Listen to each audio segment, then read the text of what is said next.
अहिल्यानगरच्या संगमनेरमध्ये हनुमान रथ मिरवणुकीमध्ये राडा झालेला आहे। आयोजक आणि ढोल वादक एकमेकांसोबत भिडल्याचं पाहायला मिळालं।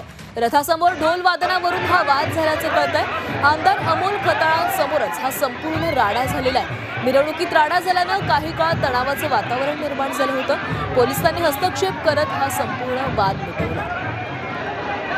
या संदर्भात अधिकची माहिती घेऊयात आमचे प्रतिनिधी कुणाल जमदाडे आपल्यासोबत जोडले गेलेत। कुणाल, हा राडा होण्याचं, हा वाद होण्याचं नेमकं कारण काय होतं?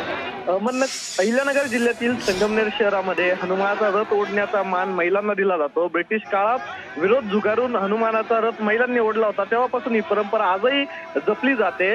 आज रथ ओढण्याची परंपरा होती। आज हनुमान जयंती आहे, त्यामुळे उत्साह होता आणि जे हनुमान रथ मिरवणूक निघाली, महिलांच्या हातामध्ये रथाची जी दोरी आहे ती देण्यात आली। त्यानंतर जे आयोजक आणि ढोलवादक जे आहे ते एकमेकांशी भिडले।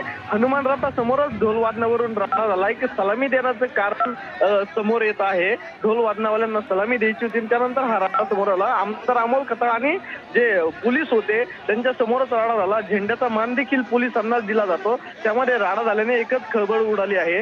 मिरवणुकीत काही काळ राडा झाल्याने तणाव निर्माण झाला आहे। पोलिसांनी हस्तक्षेप करत हा वाद देखील मिटवलाय। पोलीस बंदोबस्तात आता पारंपरिक पद्धतीने ही मिरवणूक देखील संपन्न होते, मात्र आमदारांसमोर राडा झाल्याने एकच खळबळ उडाली आहे। धन्यवाद कुणाल, तुम्ही दिलेल्या सविस्तर माहितीसाठी।